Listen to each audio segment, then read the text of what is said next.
Bienvenue à tous, merci d'être des nôtres dans ce club en direct de Kinshasa. C'est vrai, la semaine dernière, on a fait un petit tour au Katanga, mais aussi là-bas pour constater que les choses changent réellement et que les étudiants, la population qui nous suit de là, est tellement content de cette population que des congratulations pour votre club. Et c'est tant mieux que ça continue comme ça. Merci pour eux. Pour ce club, aujourd'hui, nous allons revenir sur l'actualité de la semaine. Aujourd'hui, nous venons de l'apprendre d'ailleurs, les Émirats Arabes Unis se sont donc retirés de la fameuse conférence humanitaire de Genève. Semble-t-il, il y a un agenda plutôt caché. Cheikh Ould était à Bakou, à Azerbaïdjan, pour expliquer aux non-alignés pourquoi on s'acharne sur la RDC. Au même moment, Bati Okwebo à Kinshasa s'est plaint. Oui, il s'est plaint parce que on a confectionné des chansons en son nom, semble-t-il, pour parasiter sa prochaine candidature probable. Et lui n'a pas envie, semble-t-il, de trahir la majorité. On en parlera tout à l'heure. Le club d'aujourd'hui, c'est encore et toujours Joachim Diana. Bienvenue, doyen. Merci pour l'invitation. Salutations des étudiants de l'université de Lubumbashi que nous avons visité et qui nous suivent avec beaucoup d'insistance, comme on dit d'ailleurs dans cette émission, et beaucoup d'attention. Nous leur réciproquons ces salutations tout en leur disant qu'il y a quelqu'un qui avait dit qu'il n'avait jamais été mon mentor au moment de, mais il avait dit quelque chose de juste. Le Congo sera demain ce que nous aurons fait aujourd'hui de sa jeunesse. Une jeunesse qui ne se forme pas, qui ne suit pas, qui n'est pas sur les traces des aînés. Ça sera une jeunesse perdue. Comme il est dit, il n'y a pas... il y a beaucoup de modèles, mais ce qui nous manque, c'est de suivre le modèle. Les gens, c'est le refus de suivre le modèle. Et lorsque les jeunes nous suivent et que nous avions suivi les aînés, les Kituto, les Antoine et consorts, nous avons dit, ah mais cet homme-là, Clément Vidibio, et comme ça, voilà, ils nous ont attirés dans ce métier. Et c'est comme ça qu'on s'est façonné une carrière. À côté de vous, oui, lui, il est jeune, mais assez percutant dans sa façon d'aborder les choses. Isouba. Merci pour l'invitation. Et en même temps, je voulais jeter un clin d'œil aux étudiants de l'UNIKIN. Oui, de l'UNIKIN. D'ailleurs, qui vont recevoir le 13 les tout nouveaux directeurs généraux adjoints de la ITNC, Freddy Moulumba, qui va donner une grande conférence là-bas. Exactement, mais ils sont un tout petit peu déçus de la manière dont vous dirigez les débats. Là, j'ai préféré vous le dire en direct. Ils ont souvent tendance à vous voir... avec moi. Non, ils ne sont pas d'accord, ils sont déçus. Donc, vous avez souvent tendance à nous interrompre à chaque fois quand nous voulons répondre à vos questions. Donc, c'est leur remarque et nous l'ont transmis.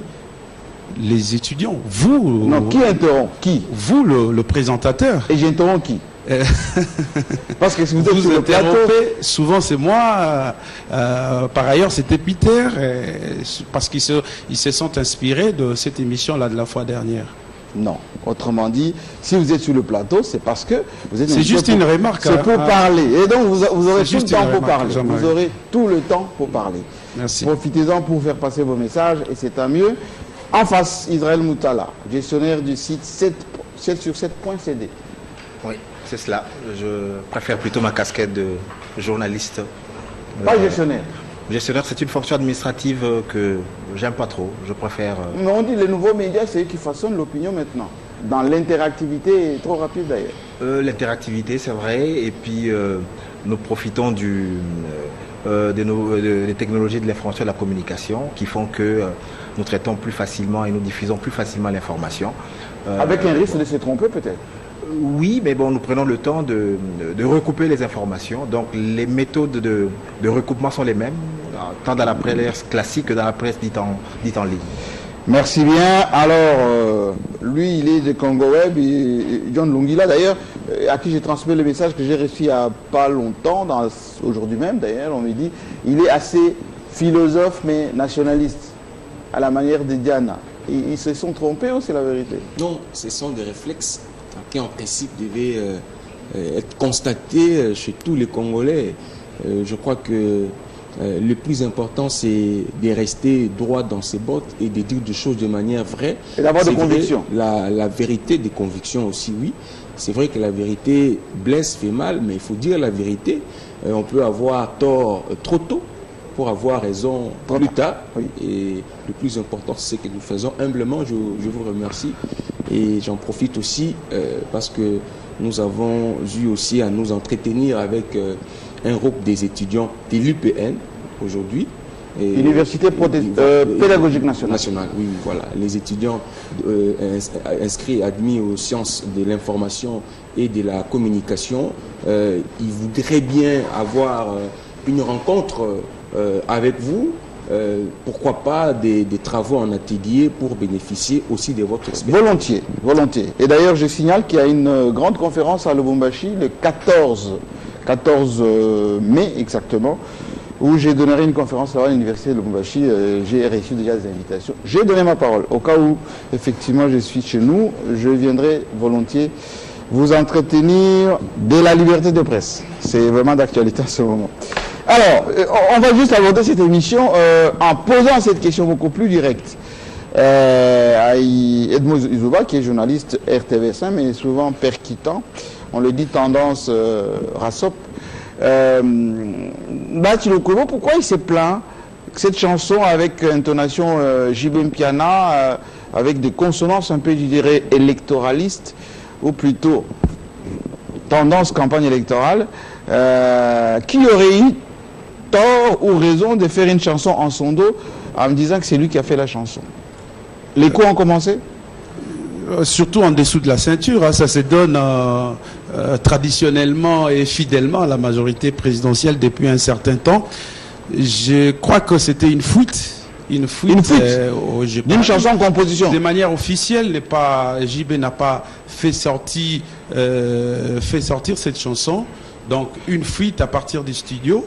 Et mais c'est la voix de qui? Ça a été partagé par les réseaux sociaux. Finalement, ça dévoile la face du monde, la vraie face cachée de Bahati Lukwebo. Mais aussi, il n'est pas le seul Bahati Lukwebo. J'ai lu d'ailleurs un article sur Jeune Afrique, Aubin Minakou, candidat naturel de la majorité présidentielle. Donc, mais Bahati lui-même, au sein de la majorité présidentielle, qu'il y ait des candidats qui se prononcent. Un vrai débat aussi doit s'organiser en interne comme c'est fait le cas avec les plateformes de l'opposition, Moïse Katumbi, UDPS, ainsi de suite. Donc, nous encourageons ces genres de débats au sein de la majorité présidentielle. Mais Bahati lui-même affirme que ce n'est pas sa chanson, il n'a rien commandé, on a fait composer cette chanson en son dos et on veut tout simplement lui attribuer une chanson pour le brouiller avec l'autorité morale. Non. Là, vous confirmez que c'est une fuite. Donc, vous avez d'autres sources. C'est une fuite parce que de manière officielle, nous n'avons pas bénéficié de cette chanson de JB. Oui. C'est JB qui l'a chantée. Qui a commandé la chanson? Il faut interroger Bahati. Il dit que c'est pas lui. S'il nie, alors JB est là à Kinshasa. Il faut l'interroger. Je ne pense pas, je ne vois pas l'intérêt de JB, en tout cas, chanter pour Bahati sans bénéficier de quelque chose de lui ou son aval. Donc Bahati doit être au courant parce que je sais comment ça se négocie ces genres d'affaires. Lui, Bahati, ça me tonnerait s'il nie vraiment. Il ne devrait que le nier aussi quelque part. Tout simplement. Pourquoi il nierait s'il a les ambitions? Il a peur de... Non, il y a cet appétit glouton du lucre qui le coince un peu. Il doit rester au gouvernement. Mais qui a appétit glouton? Non, mais attendez... Ça, c'est votre attribution. Depuis toujours, moi, je l'ai connu comme ministre, Bahati. Depuis toujours, il est là aux affaires, à côté de Kabila. Donc, c'est pour marquer une loyauté de façade. C'est d'ailleurs pas Bahati. C'est la plupart de ceux qui se réclament de Kabila aujourd'hui, qui en réalité ne sont plus avec lui. Donc, comprenez que Bahati soit le premier à se jeter dans l'eau. Pour votre information, Bahati Lukwebo a été un membre éminent de la société civile. Il a été élu député, donc il n'a pas toujours été ministre. Et ensuite, à cause de son poids politique, il a été associé à tout le gouvernement. Non, mais comme membre de la société civile, vous savez comment est-ce qu'il a quitté la société civile? Parce qu'il a été nommé ministre à l'époque de la période transitoire. Où est le mal? Non, je vois aucun mal. J'ai dit qu'il a cette envie-là de rester aux affaires et surtout profiter de... comment on dit, du régime. Donc il a pratiquement travaillé dans tous les régimes et il veut en finir avec ce régime et en a profité avec celui qui viendra probablement pourvoyeur de poste. On va terminer avec ce sujet en amorce. Israël Moutala, qui a intérêt à brouiller à Bahati Lukwebo? Parce que lui, il dit Bahati, il n'y est pour rien. On m'a trouvé une chanson que je n'ai jamais commandée et Edmond Izuba nous apprend maintenant que c'est une fuite. Il a commandé une chanson et les fins limiers ont découvert et ma foi on a éventré le bois avant que le bois soit mûr, enfin mature. Bon, le problème est qu'il ne faut pas dramatiser cette question. Il n'y a pas de quoi dramatiser. Il n'y a pas de quoi dramatiser. Ça veut dire que ils sont dans la majorité présidentielle. Mais lui veut porter plainte, justement. Justement, s'il porte plainte, c'est parce que peut-être qu'il y a une pression sur lui pour que, justement, il puisse se dédouaner de cet acte, de cette chanson. Mais en principe, il n'y a pas de quoi dramatiser. Ça veut dire que si une ambition présidentielle s'exprime au sein de la majorité, c'est pas interdit. En premier et dernier ressort, c'est l'autorité morale de cette famille qui va trancher. Parce que le PPRD a dit qu'ils vont faire un congrès et tout ça, ils vont valider toutes leurs candidatures à tous les niveaux. Ça, c'est Ramazani qui l'a dit. C'est Chadari qui l'a dit. Oui. Et donc, le PPRD est une composante au sein de la majorité présidentielle. Les autres composantes peuvent s'exprimer aussi, mais sous l'arbitrage de Joseph Kabila. Ça veut dire que le fait qu'il ait dit, ou qu'il aurait dit, par exemple, qu'il est candidat, en commandant cette chanson, je suis dans cette hypothèse. Oui. Ce n'est pas un crime de lèse-majesté. Ça veut dire que si le chef de l'État lui dit retire-toi au profit de tel ou de tel autre, s'il n'obtempère pas, là sera un cas de lèse-majesté. Mais pour l'instant, que la démocratie s'exprime, qu'on ne puisse pas chercher noise à Bahati pour une affaire de chanson. Mais je suis quand même d'accord avec Izuba qu'une telle chanson, JB ne peut pas se réveiller un bon matin, entrer en studio, il écrit un texte, il paye les frais et puis bon, non. Il y a absolument, et cite les noms, absolument, je pense que il y a absolument, si pas Bahati lui-même, un de ses proches est derrière. Qui a voulu lui faire un cadeau. Et derrière JB pour cette chanson. Mais par rapport à ça, empoisonné ou pas, ça on ne sait pas. Alors, on va maintenant entrer dans le vif du sujet avec opposition majorité aujourd'hui. Il y avait une première tendance, John Lungila, les gens disaient non, les élections, on ne pourra pas les faire, transition sans Kabila, et patatras, après l'échec de révolution, marche, balai citoyen, tout ce qu'on a pu voir. À la dernière minute, il y a à peine un mois, on voit maintenant tous les partis politiques en train de s'émouvoir pour aller aux élections. On avait même écouté Félix Tshisekedi dire « Maintenant que je suis président du parti, je mobilise pour aller aux élections. » Mais en réalité, est-ce qu'ils sont sincères, pas sincères? Qui a peur aujourd'hui? Parce qu'en même temps, dans la même interview, il disait « Oui, je vais combattre la machine à voter parce que ça risque de nous être défavorable. La majorité risque de tricher. » Qui est prêt pour les élections? Qui a peur de ne pas y aller? D'abord, la CENI, elle est prête cette fois-ci pour nous organiser les élections.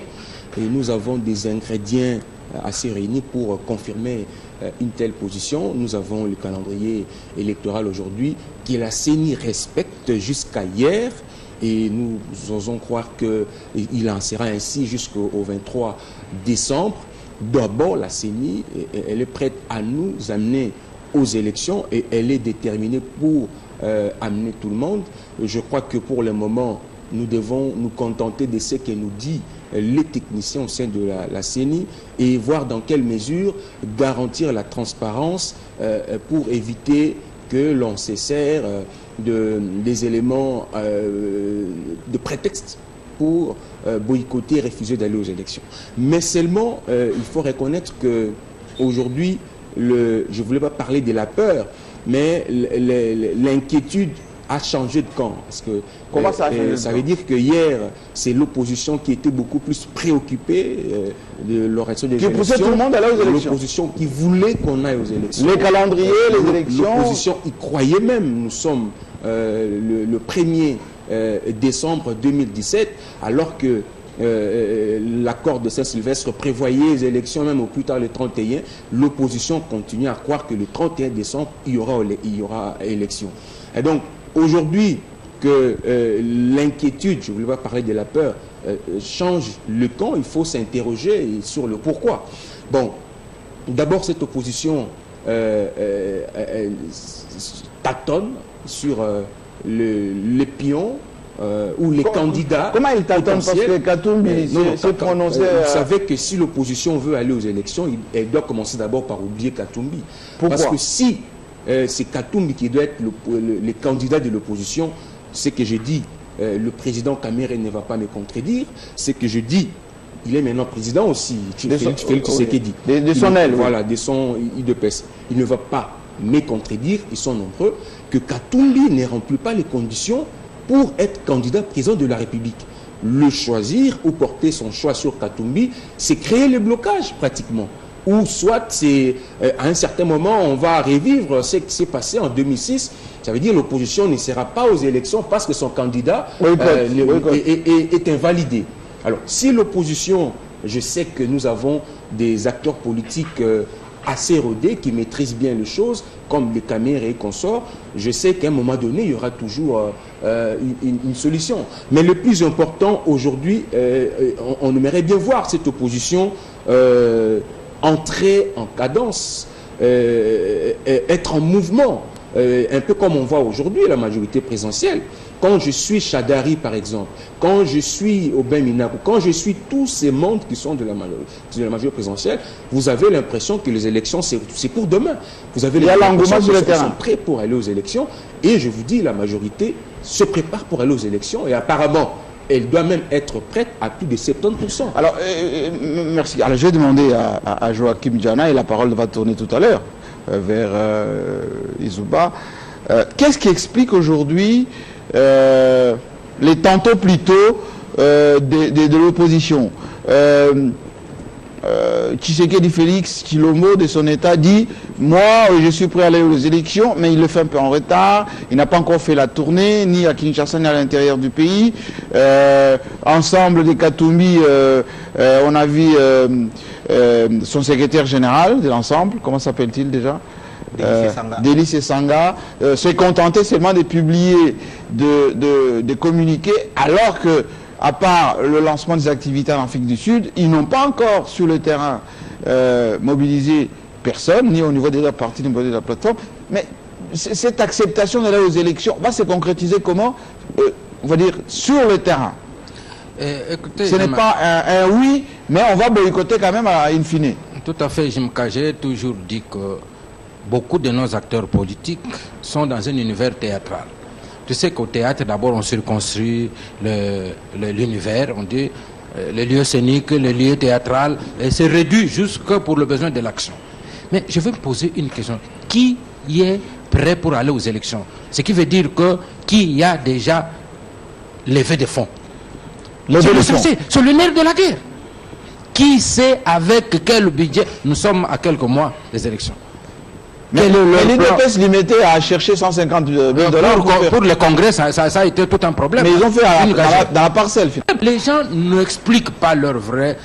Les gens avaient le vrai problème. Le vrai problème pour eux, c'était, quand vous entendez l'application de l'accord, l'application de c'est pour être aux affaires, un peu se faire une certaine santé financière, fait d'aller aux élections. Une petite cagnotte. Tout à fait.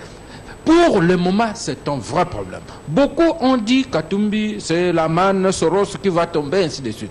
Et je vous garantis que calculateur à la main, on ne voit pas Katumbi au cas où il aurait des ennuis. Il n'arrivait pas à être candidat, des ennuis judiciaires sont là, clairement, qui montrent qu'il ne pourra pas se présenter et qu'il mette la main à poche. Pour financer les autres. Pour financer Tshisekedi, pour financer les autres. Ça sera tout un problème. Donc c'est le vrai problème qu'ils doivent résoudre. Le reste là, ce sont des faux fuyants. Il y en a qui le comprennent. Vous suivez par exemple le CLC. qui est un véritable appendice de l'opposition ici, se disent on doit appliquer l'accord. Et appliquer l'accord, c'est quoi? C'est les mesures de décrispation. Ils s'accrochent sur Moïse. Moïse, on doit absoudre ces crimes, donc arrêter les poursuites. On a suivi qui Akash, Kapiamba, qui fait une réflexion. Le premier à parler sur la même chaîne de radio, c'était Félix Tshisekedi. Félix Tshisekedi dit exactement ceci. Il ne voit pas comment la majorité va gagner. Puisque le combat va se passer entre les deux, donc ça serait un match amical entre deux candidats de l'opposition, parce qu'il ne voit pas, il dit la majorité ne gagnera pas. Mais lorsque Ramazani dit que Katumbi ne participe pas, compte tenu des années judiciaires qu'il a là, il ne va pas participer. On l'exclut. Mais est-ce comment on va faire en sorte que la majorité ne gagne pas? Est-ce qu'il va entrer dans les urnes pour ça, ou bien va-t-il frauder contre la majorité? Si c'est la majorité qui avait dit l'opposition ne gagnera pas, on dit ah voilà, il faut manipuler la CENI. Ils ont déjà ils peuvent le dire. Mais quand on dit qu'il y a un problème, une information judiciaire, il a un procès sur lui, ou nous n'avons pas encore de choses, c'est tout à fait normal que quelqu'un dise que compte tenu de ces problèmes, on ne le voit pas s'en sortir. Alors, Akage qui s'occupe de la justice, au lieu de nous dire comment Katumbi va s'en sortir, il dit non, mais voilà, on va manipuler les procès, c'est pourquoi on dit qu'il ne s'en sortira pas. Non. Edmond Izouba, merci Yana, Edmond Izouba. Ce qui expliquerait peut-être l'absence des Kaméré, de Fayoulou et de Chilombo en Afrique du Sud, c'est peut-être cette angoisse que finalement Moïse Katumbi n'a plus de chance d'être en course pour aller vers ces élections d'une part, et puis d'autre part, il ne voulait pas lui faire le lit, malgré qu'il avait financé, enfin dépensé un peu de son argent pendant tous ces temps depuis Jean-Val jusqu'à maintenant, et que la vraie réalité sort maintenant, chacun a son agenda. Non, il faut dire... parce que soit dit en passant, je vais vous laisser la parole. Très bien. En Afrique du Sud, on a demandé à chacun de payer son billet d'avion et son séjour. Donc il n'y a pas suffisamment d'argent. Soros n'a pas déboursé suffisamment. Jean-Marie Kassamba, qu'est-ce que Soros vient... Il était dans le jet, on l'a vu? Non, mais Soros, il vient comme partenaire de Katumbi. Katumbi, c'est un affairiste. Donc... vous confirmez? Cette voie de Katumbi, parsemée d'embûches judiciaires, en réalité, ne devrait surprendre personne, parce que ça a commencé bien avant que le procureur puisse se saisir de l'affaire. Vous avez d'abord les dénonciations du ministre de la Justice, ministre d'État, ministre de la Justice, jusqu'aujourd'hui lui-même n'a apporté aucune preuve sur l'affaire dite des mercenaires. Aucune preuve. On a parlé de plus de 600 mercenaires en RDC dans le Katanga.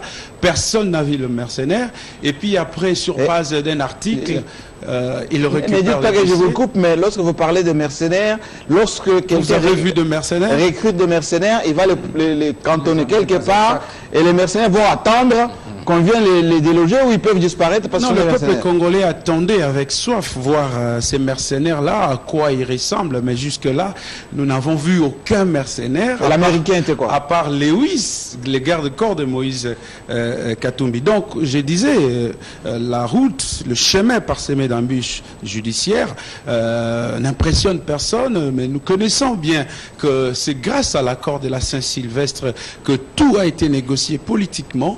Comment entrevoir les retours de Moïse Katumbi. Mais vous avez aussi, au-delà de ces embûches judiciaires, vous avez beaucoup de choses qui se sont déroulées. Vous avez la juge Ramazani qui a pratiquement quitté le pays, qui a dévoilé ses dossiers sur le plan international. Comment est-ce que la condamnation de Katumbi a été déjà établie dans un laboratoire politique? Donc, aujourd'hui, dire que la présence de Katumbi ferait mal à Vital Kamerhe, je doute fort. Sauf que Katumbi a invité ses siens pour se préparer en guise des élections. C'était une réunion, je dirais même une assemblée, ou pourquoi pas un congrès, qui ne concernait que le proche de Katumbi. Alors, pourquoi Vital Kamerhe serait là sans invitation? Pourquoi Fayulu et consorts? Mais donc, tout le monde a eu des invitations, mais comme c'était d'abord à leur charge, ensuite c'était pour aller adouber quelqu'un, ils n'ont pas voulu aller l'adouber. C'est aussi simple que ça. Bon, ça sont vos informations. Vous, tout ce que je sais, c'est que les organisateurs de ce congrès, Moïse Katumbi n'était pas seul, il y avait le G7, il y avait AR. Les organisateurs de ce congrès avaient tout prévu, même pour les journalistes qui étaient là sur place, même pour le parti politique partenaire à Moïse Katumbi. Personne n'a dépensé de son argent et les congrès s'est bien pris en charge de tout, de l'hôtel et de l'endroit où s'étaient organisés les congrès. Même des jeunes gens qui se sont bagarrés après. Aujourd'hui, ce qu'il faut voir, Jean-Marie, oui, c'est les débats autour de projets de société, des acteurs politiques, les débats autour aussi de l'après-Kabila. Il faut le faire publiquement, Jean-Marie Kassam. Nous devons savoir, après le pouvoir Kabila, que deviendra le pays. Donc nous avons besoin de tête, nous avons besoin d'un débat technique, mais aussi vous êtes pédagogique. Je vous ai posé la question par rapport à cette coalition de membres de l'opposition. On a l'impression que chacun maintenant voit midi à sa porte. On a écouté Kamerhe dire, comme il avait dit d'ailleurs en 2011, je ne veux pas faire le lit de l'UDPS et vice-versa. Les Fayulu non plus n'ont pas adoubé Katumbi, alors que pendant tout ce temps, depuis Genval jusqu'à maintenant, c'était, on prépare tout pour que notre champion, d'ailleurs qui s'appelle Boss, trouve bon chemin. Maintenant qu'il y a les enjeux judiciaires, maintenant que chacun a ses ambitions, comment expliquer que l'UDPS n'a pas eu les 150 000 $ pour faire le congrès? Pourquoi? Non, mais je n'ai pas compris l'essence de votre question. Apparemment, vous m'avez posé plusieurs questions. Non, c'est une question par rapport à l'unité de l'opposition. Par rapport à l'unité de l'opposition, c'est qu'il faut d'ailleurs saluer ce qui n'a pas été le cas en 2011, voir Vital Kamerhe descendre jusqu'au siège de l'UDPS et participer dans une activité avec les drapeaux de l'UNC, voir le MLC venir vers l'UDPS et le voir tous ensemble, ça donne un élan d'espoir à cette population qui a toujours cru à cette opposition. Vous savez, c'est pas pour rien que Vital Kamerhe l'a dit sur Jeune Afrique, je ne cesse de le répéter, qu'il serait favorable à un candidat qui regorgera en lui une unanimité au sein de l'opposition. Mais ce qu'il faut encourager, Jean-Marie Kassamba, c'est cette union autour d'un projet commun. Je crois qu'ils sont en train de constituer déjà le projet. Le fait que les réunions se multiplient autour de ces trois grandes formations politiques et leurs alliés, il faut encourager Jean-Marie Kassamba. Il n'y a pas lieu de jeter de l'opprobre sur une organisation. Je vous vois, aussi, je vous vois pas un tout petit peu. Alors, Israël Moutala, tout de même, qui a le moyen d'aller aux élections aujourd'hui? Quand on voit comment l'IDPS Limité s'est vraiment dépatouillé, on a sollicité la contribution des membres, ça n'a pas eu lieu, on a cherché des partenaires, ça n'a pas eu lieu. Finalement, on s'est résolu à faire ces congrès en une journée et demie dans la parcelle. Et ensuite, lorsqu'on voit Katumbi qui autrefois attirait suffisamment de gens, notamment quand il faisait des manifestations parfois indirectes, en Afrique du Sud, c'était dans une salle, comme dans ce studio, à peine rempli. Fayulu non plus ne semble pas bousculer beaucoup de monde. Qu'est-ce qui se passe? Comment vont-ils faire pour être opérationnels d'ici le mois de décembre, alors que pour être prêt pour les élections, il faut commander du matériel, il faut parcourir l'ensemble du pays, il faut aussi avoir un programme politique. Personne n'a publié même un livre pour savoir qu'est-ce qu'il va produire, à part Tchani avec son plan Marshall à 100 milliards. Non, Tchani n'a pas un plan Marshall à 100 milliards, Tchani est à 800 milliards. 800 carrément. 800 milliards, un projet utopique qui n'a rien à voir. En termes de programme, ensemble... oui, c'est Katumbi à 100 milliards. Ensemble, Katumbi est à 100 milliards, c'est un projet chiffré, articulé. Et sur la question, évidemment, en toute honnêteté, il y a plusieurs défis qui se dressent sur le chemin des opposants. Ils doivent être assez intelligents, ils doivent mettre leurs égos de côté pour essayer de battre la majorité. Donc, en termes de moyens, Katumbi n'est pas fauché. Katumbi a montré encore qu'il était prêt et qu'il était encore fort financièrement parce que en Afrique du Sud, c'est pas moins de 2 millions de dollars qui a été dépensé. Parce que les jeunes gens se sont plaints après, on a vu les manifestations. Non, les gens qui se sont plaints, c'était des intrus qui étaient venus perturber la manifestation. D'abord, il y avait des intrus qui étaient venus perturber la manifestation. L'État qu'on les extirpe, ils ont demandé de l'argent et tout ça, voilà. Mais en termes d'abord de logistique, ça faisait 300 délégués. Ils ont eu des titres de séjour. Et les séjours, donc, puis il y avait Yvonne Chaka Chaka qui devait livrer un concert. Le cachet d'Yvonne Chaka Chaka, c'est pas peu de sous. Il y avait, des grands intervenants comme les journalistes de TV5. Ils ne sont pas venus pour rien. Donc, en gros, 300 personnes hébergées, séjours et tous ces titres de séjour. Nous sommes autour de entre 2 millions et 3 millions de dollars. Mais pourquoi Kamere est parti à Limité et n'est pas là à l'Afrique? Absolument. C'est une question, absolument. Et les Kamere ne voulaient pas aller là-bas, s'afficher derrière le leadership de Katumbi. Oui. Donc l'image aurait été très belle. Quelqu'un qui est sacré comme candidat présidentiel par une plateforme, leur présence, voilà, ils n'avaient pas jugé utile. Et ça se comprend. Ce qui veut dire qu'aujourd'hui, chacun prêche pour sa parole. Absolument. Ça va être compliqué de non, aujourd'hui, il n'y a pas encore de candidature commune. Katumbi et les autres ont proposé qu'il y ait une candidature commune, notamment en organisant des primaires. Mais on en est encore loin.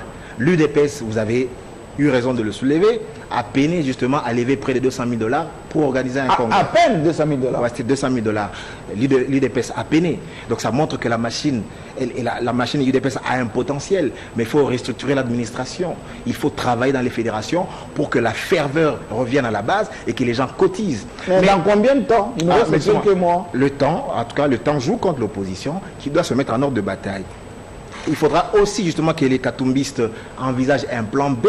Ça veut dire que, est-ce que en cas de disqualification, chose à laquelle on s'achemine, avec l'instrumentalisation de la justice, en cas justement de disqualification de sa candidature, une chose très plausible, est-ce que les katumbistes sont prêts à épauler un autre candidat? Est-ce qu'on voit Katumbi financer quelqu'un d'autre que lui pour aller aux élections? Mais le problème, c'est que c'est le choix entre faire battre entre Kabila, qui est à la base aujourd'hui de son exil et de tous les malheurs. Est-ce que la haine qu'il nourrit pour Kabila voilà, sera-t-elle suffisante pour qu'il appuie un candidat de l'opposition? C'est ça le problème. Nous sommes dans une lutte acharnée. On voit comment est-ce que Chadar est en train de taper sur Katumbi chaque matin. C'est devenu un petit ball politique. On tape, on lui rentre dedans.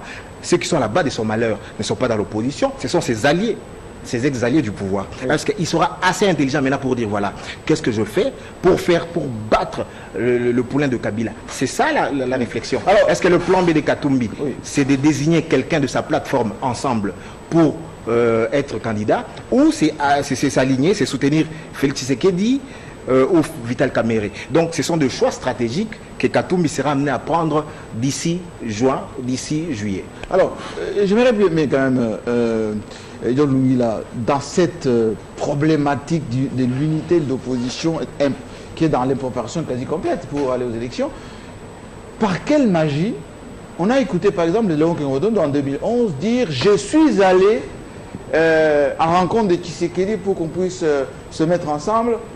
Il n'a pas accepté. Il dit le tango c'est danse à deux. Et j'ai été moi-même frustré. On a écouté Tshisekedi lui-même dire « Je n'ai pas milité pendant 25 ans pour laisser ma place aux autres ». Est-ce que ça va changer maintenant qu'on a vu une simple réunion en Afrique du Sud, ils ne sont pas allés, et que parfois les appels à manifester sont boycottés par certains au profit des autres? Par quelle magie les gens qui n'ont pas d'argent, qui n'ont pas un programme commun, qui n'ont pas de moyens, qui ne sont pas sur l'ensemble du territoire, ça va passer comment? On ne va pas créer des prétextes pour boycotter? Moi, je voulais d'abord confirmer qu'il y a eu l'invitation pas pour tout le monde, mais pour la majorité, en tout cas de leaders qui étaient à Kinshasa, ils ont reçu l'invitation. Et au départ, c'était juste une rencontre pour réfléchir sur l'avenir. C'était vague. Ah oui? C'était vague. Au départ, c'était vague. Mais la veille, quelques-uns ont eu des fuites, parce qu'ils voulaient quand même définir un peu les... Ah donc Katumbi voulait les piéger. Quand ils ont compris que c'était autour de Moïse Katumbi, c'est à ce moment-là que nombreux ont décliné l'invitation. Ils n'ont pas voulu effectuer effectivement ces déplacements. Et par orgueil, ceux qui étaient présents, ils n'avaient pas de choix, il y a l'unanimité. Bon, nous sommes là, nous soutenons et on s'assure. C'est ce qui se passe. Mais il faut souligner aussi que l'unité de l'opposition, c'est difficile d'en parler maintenant, parce que personne n'est prêt a cédé son leadership au profit du groupe. Personne. Jusque-là, en tout cas, personne. Contrairement à la majorité, par exemple, s'il y a un couac, il y a une autorité morale qui est là pour faire un rappel à l'ordre. Vous avez vu le feuilleton Palou et MP. Quand il y a eu une petite crise, il a suffi que l'autorité morale a été reçue il y a quelques jours pendant des heures. Prenne les choses en main et du coup, vous avez vu, l'ordre est revenu, tout est calme. Et même quand vous parlez des bâtis... Il a été reçu. Voilà. Et donc, il n'y a pas vraiment de problème au niveau de la majorité présidentielle parce qu'il y a une autorité qui veille à l'unité du groupe et d'ailleurs, tout le monde reconnaît à Joseph Kabila la compétence et le pouvoir, l'autorité morale de choisir le dauphin. C'est une compétence reconnue seulement. Et tous s'attendent. Et voilà, tous s'attendent. Mais ce n'est pas le cas à l'opposition parce que déjà Kamere va revenir pour dire qu'il a été troisième sur la liste après Tshisekedi qui est déjà parti et avec ses résultats, il ne voit pas qui peut faire mieux que lui déjà. Et bon, Félix, c'est pratiquement avec le populisme, un peu comme Ouéranson, c'est moi, le moi. C'est un président qui vient de succéder à Étienne Tshisekedi, les leaders charismatiques qui n'étaient pas prêts à négocier son leadership. Oui. Et donc, Félix viendra aussi peut-être faire la même chose parce qu'il doit prouver qu'il mérite voilà. Ce qu'il a son père. Bon, pour le reste, c'est compliqué parce que Katumbi, je l'ai dit ici, je crois que si l'opposition veut aller aux élections, elle doit choisir un candidat qui n'est pas problématique. Les ennuis de Katumbi avec son ancienne famille politique n'est pas un problème d'État, n'est pas un problème de l'opposition. Il lui faut un candidat qui n'est pas problématique, mais qui est porté par tous, accompagné et soutenu par le groupe pour espérer battre la majorité. Edmond Izouba, on change de sujet tout de suite, il nous reste une quinzaine de minutes. Par rapport à ces sujets de cette conférence de Genève, Joseph Kabila a reçu Grandi, qui est le haut-commissaire en charge des réfugiés, qui lui-même d'ailleurs, au micro même de Télé 50, a dit on a fait une mauvaise appréciation de nombre de réfugiés. On a lu la lettre d'ailleurs du secrétaire général adjoint qui s'est excusé de la classification de la RDC en L3, c'est-à-dire au même niveau que la Syrie, Libye et Yémen. Et ensuite, il propose maintenant d'associer la RDC au terme de référence, à la fixation des termes de référence de cette conférence de Genève. Est-ce que ce n'est pas une victoire diplomatique de Sékou Kitounou qui vient de dissuader, de persuader plutôt les Émirats de se retirer de cette affaire de Genève? Il faut saluer quand même cette frappe diplomatique de la RDC de ce côté-là. J'ai même appris depuis hier soir, il y a les Émirats Arabes Unis qui s'est désolidarisé. On a la lettre. Désolidarisé de cette... C'est qui devait financer d'ailleurs. Exactement, c'est de se désolidariser de cette conférence. Mais aussi la démarche menée par le haut-commissaire chargé des affaires humanitaires des Nations Unies est aussi à apprécier de part et d'autre, parce qu'il semble que Sékou Kitounou augmente encore les enchères en disant que la RDC soit parmi les organisateurs de cette conférence de Genève. Mais ce que moi je voulais dans tout ça, c'est qu'on reste souverainiste jusqu'au bout de la logique. Quand on fait des frappes internationales, on devrait aussi penser à la situation en interne, Jean-Marie Kassamba. Sékou Kitounou, en le disant, il reçoit l'appui de certains partenaires de la RDC au niveau international, mais en interne, il y a réellement cette souffrance, il y a réellement cette crise. Mais pas au même niveau que la Syrie, que la Libye et tout ça, parce que les Nations Unies eux-mêmes ont dit il n'y a pas 4 millions de réfugiés. Grandi l'a dit d'ailleurs au chef de l'État à la sortie de... Oui, mais sauf que la RDC on avait gonflé ces chiffres qui n'est pas assez prouvable matériellement sur terrain.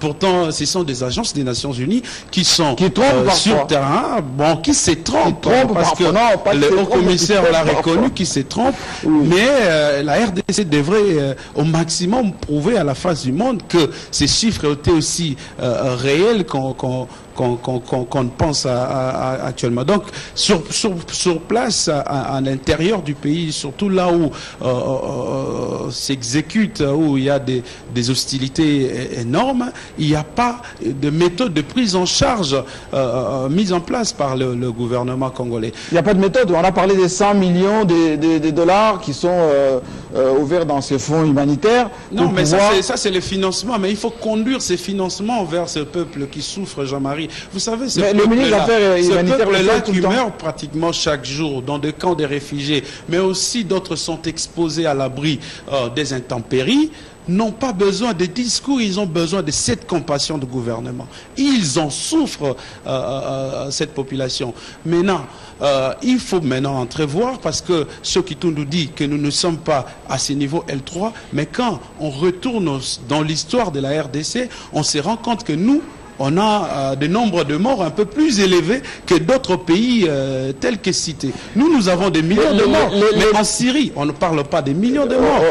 Le débat n'est pas au niveau des nombres de morts. Il faut tenir ça en considération, Jean-Marie Kassama. Oui, parfois le nombre de morts à tous les niveaux, sur le plan international et sur le plan interne. Or, il y a un abandon total sur le plan interne. La population continue de souffrir, surtout au Nord Kivu. Pratiquement, le pays frontalier devient les lits de la population congolaise. Vous avez en Angola, vous avez un peu presque partout et sont en train de mourir chaque jour. L'argent qu'on met à la disposition de cette population, on ne les conduit pas vers cette population. Il faut auditer ces organismes congolais qui gèrent ces financements avant d'entrevoir des méthodes de prise en charge de cette aide humanitaire ou de cette population qui souffre davantage. Il faut prolonger votre raisonnement au niveau de l'audit, parce qu'il faut auditer surtout la MONUSCO qui est chez nous depuis 20 ans, et quand vous allez à l'Est ou partout où ils sont passés, on n'a jamais vu ça. Ça c'est l'action de l'ONU. Merci beaucoup. Nous sommes membres de l'ONU pour demander cet audit. Alors Joachim Diana, qu'est-ce qui se cache derrière cette fameuse conférence humanitaire de Genève, et pourquoi maintenant les Nations Unies reculent, commencent à faire les yeux doux? On a écouté Grandi, on a vu la lettre du secrétaire général adjoint à peine félicitant Joseph Kabila d'avoir engrangé de prouesses dans plusieurs domaines depuis 15 ans. Tout à fait. Vous allez vous rendre compte que dans l'histoire récente de la RDC, il y a eu des moments beaucoup plus graves que celui-ci. Vous rendez avec la guerre d'agression, avec tout ce qu'il y avait comme des bandades, des gens, les à côté de camp là qui était à côté de Goma et tout ça. Personne n'a jamais pensé même à lever des fonds. Nous avons connu des situations pires que ça. Et voilà qu'aujourd'hui, au moment où il y a des situations dans des poches de résistance, et qu'on estime qu'il faut lever des fonds, il faut dire au monde entier que la situation est catastrophique au Congo. Et c'est juste au moment où le Congo, sur le plan économique, devient le pays où tout le monde regarde, parce que l'économie du monde... Avec son cobalt. Donc l'économie du monde demain passera du Congo un peu encore l'évolution technologique, comme ça a été avec le caoutchouc, les mains coupées. Oui. Et on voudrait dire aujourd'hui que ce pays-là, c'est un pays failli, un pays où la population souffre, la population il y a plus de la moitié de la population pratiquement en déplacement. On dit 4 milliards. On a exagéré intentionnellement. Pourquoi? Parce qu'on voudrait s'en servir comme l'arme pour affaiblir davantage ce Congo dans les débats sur ce pays-là. Il en est de même, nous disons, la MONUSCO qui s'éternise dans notre pays. On a dit partout au monde où l'ONU, la mission de l'ONU s'est éternisée, cela a fini par une catastrophe. Souvenez-vous, en Corée, ça finit par deux Corées divisées. Oui. Souvenez-vous, en Israël, on a encore... avec le Liban. Au moment donné, ils se sont parlé. Mais plus près de nous, au Rwanda, la Minoire a fermé bagage en dernière minute en laissant les armes quand ils se sont rendus compte que voilà, l'FPR va prendre le pouvoir, et ils se retirent pour lui laisser le terrain. Alors on s'est dit, et ce n'est pas la même stratégie qu'ils sont en train de faire au Congo, jusqu'à trouver... Et pendant ce temps, il faut sensibiliser les opinions des pays occidentaux là. Et c'est pourquoi vous voyez tout. Vous vous rendez compte qu'un pays, où on dit des pays libéraux, capitalistes à l'extérieur, qui vont interdire à une société d'un pays de faire commerce avec la République démocratique du Congo dans le domaine de la machine à voter pour Donc la Corée. Tout à fait. Ce qui est arrivé avec Qui a eu intérêt à faire pression sur la Corée? J'ai souvent déploré Sonia Rollet, mais elle n'a pas fait les commentaires, mais elle a donné une information. Les États-Unis d'Amérique ont envoyé une délégation en Corée du Sud. Ah oui? Tout à fait. Et vous voyez l'implication et l'ascendance qu'ont les États-Unis sur un pays qui est pratiquement une province, un État. Donc l'affaire des machines, il y a une implication étrangère derrière pour empêcher la CENI d'avoir. Et qu'est-ce qui va arriver s'il n'y a pas de machine? Pas d'élection. Pas d'élection le 23. C'est encore un prétexte pour dire non, ce pays ne veut pas organiser l'élection. Alors, toutes les solutions, on a tout essayé. Maintenant, il faut la force. Et en plus du fait que le peuple souffre, il y a une crise humanitaire sans précédent. On est en train de créer toutes ces ingrédients-là pour remettre le Congo sous tutelle. Est-ce qu'en réalité, vous qui êtes spécialiste de l'économie, les miniers, Tencor pour ne pas le citer, suisses, ne seraient pas derrière cette affaire de Genève pour soi-disant mobiliser de l'argent avec le prétexte d'intervention ici avec des espions, les gens qui viendront soi-disant aider les Congolais, comme à l'Est, mais qui ne feront pas grand-chose, plutôt que les cafouillages, et enfin, c'est les cobaltes qui sont en ligne de mire. Je caricature, mais c'est à peu près ça. Non, j'ai pas de preuves. Non, je pense que Glencore, c'est du fric, il fait du business. Voilà. Parfois au prix du sang. Je vous laisse la responsabilité de ces propos, mais bon, il faut que nous ayons. Oui, on connaît. Mais le problème, c'est que on connaît le. Moi, ma théorie, elle est simple. Glencore, je m'en fous. Moi, c'est l'État congolais. Soyons forts pour justement mettre en échec des gens qui ont des idées. Qui concoctent les plans. Absolument. C'est ça. Moi, le problème, c'est pas. Comme on vient d'engranger la victoire avec les Émirats. C'est ça le problème. Oui. Moi, mon problème, c'est nous nous recentrons sur nous-mêmes. Qu'est-ce que nous voulons comme État? Qu'il soit fort, qu'il défende ses fils, que nous vivons dignement. Voilà. Il faut des qualifications. Voilà. C'est ça, moi, mon problème. Sur cette conférence-là, moi, j'aurais même aimé. Moi, mon problème, ma préoccupation, c'est qu'il n'y ait pas de réfugiés ici dans notre pays. C'est ça notre ambition. Qu'il n'y ait pas de réfugiés. Qu'il n'y ait pas de réfugiés. Qu'il n'y ait pas de déplacés internes, qu'il n'y ait pas de réfugiés. Que nous contrôlions tout notre espace. Le chef de l'État répète chaque fois que c'est ça, comme l'a dit Diana, c'est des poches résiduelles. Mais ça fait des années que c'est résiduel. On nous dit que c'est une guerre asymétrique. Mais si c'est entretenu. Mais c'est ça le problème. Mais si c'est entretenu, oui, c'est à nous d'être assez intelligents et d'être forts. Si on nous dit que l'insécurité est localisée dans 5 ou 6 territoires, dans le nord et dans la province de l'Ituri, d'accord. Alors on met le maximum de nos agents de sécurité là-bas pour que, mètre après mètre, que nous sécurisions nos populations, qui ne soient pas livrés justement à tous. Moi, j'ai discuté avec un militaire, voilà les questions. Il m'a demandé de vous transmettre ces messages. Il dit, il faut dire à M. Moutala qu'il est un peu angélique dans ses déclarations. Il oublie que la géopolitique mondiale nous expose, nous qui avons beaucoup de matières premières, et les gens qui sont à l'extérieur du pays concoctent souvent des plans contre nous. Et nous, pauvres Congo, on est parfois obligés de subir et on résiste par rapport à ça. Non. Écoutez, mais le problème, c'est que les Congolais aussi, les Congolais sont trop beaux ils sont trop beaux. Vous pensez que si le Congo n'existait pas sur la carte du monde, le monde n'existerait pas? Non. Le monde a vécu avec pétrole. C'est sans le pétrole. Il était dans les pays, comment dirais-je, dans les pays nordiques, enfin, le Moyen-Orient. Le Moyen-Orient, il y en a en grande quantité. Oui. Les Blancs, ils sont à la pointe de la technologie. Ils vont changer la structure de l'économie. Et le pétrole, il des dirigeants là-bas.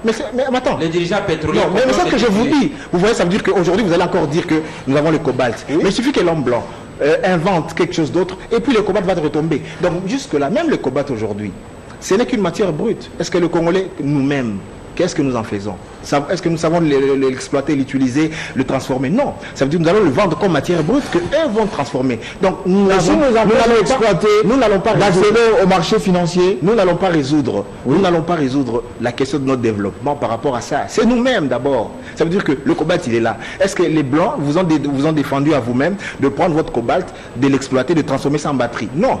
c'est nous-mêmes d'abord. Ça veut dire que les États-Unis d'Amérique, ça existait depuis longtemps, les puissances occidentales. Ça n'a pas empêché la Corée du Sud, qui était un pays sous-développé en 1960, d'être développé aujourd'hui. Ça n'a pas empêché Singapour. Mais ils ont injecté des moyens, voilà. Ils les ont laissé faire, mais chez nous, on nous empêche de le faire. Non, on ne nous empêche pas de le faire. Dites-moi par exemple, tout ce qu'il y a eu par exemple comme détournement dans ce pays, tout ce qu'il y a eu comme scandale, ce sont les Blancs qui vous ont interdit de construire des routes. Mais c'est le menu fretin quand même. Non, mais c'est ça le problème.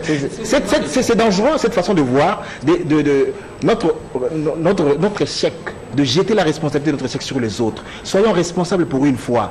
Acceptons nos défauts, acceptons nos faiblesses et travaillons. Si nous nous reposons chaque fois sur un pseudo-complot, on ne va jamais s'en sortir parce que ceux qui sont en dehors du Congo sont encore plus forts que nous, militairement, scientifiquement, financièrement. Et dites-moi alors comment est-ce qu'on va s'en sortir. Alors, terminons par cette réflexion, John Lungila. Est-ce que, en écoutant Israël Moutala, on a l'impression qu'il y a tellement une incompétence généralisée que les Congolais n'est pas conscients et que toutes les agressions qui sont concoctées contre nous, ce ne sont qu'imaginations de pire espèce. Personnellement, je me sens un peu révolté quand j'ai écouté mon frère ami Israël Moutala, oui.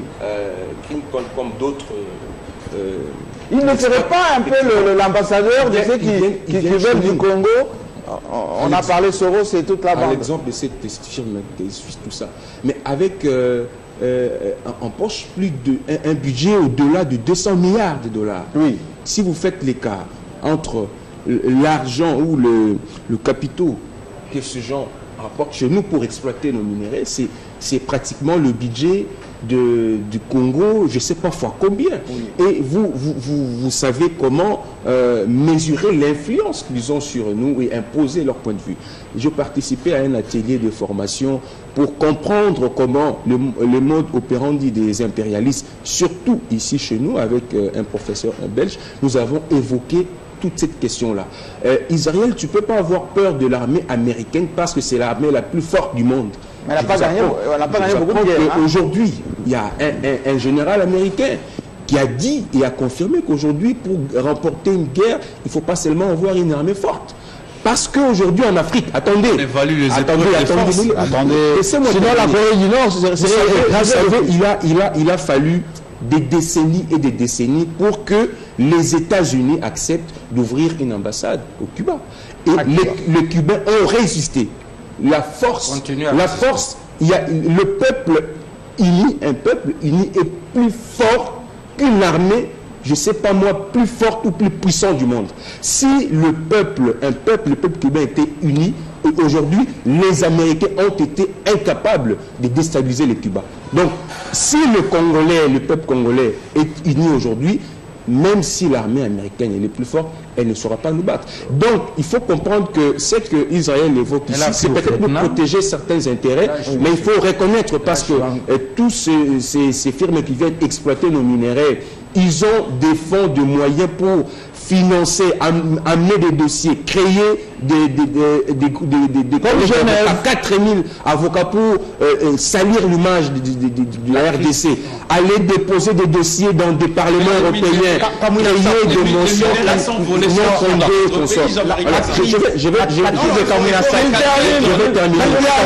je vais terminer sur la conférence. C'est la multinationale qui a financé les Kamunasa. La conférence des donateurs.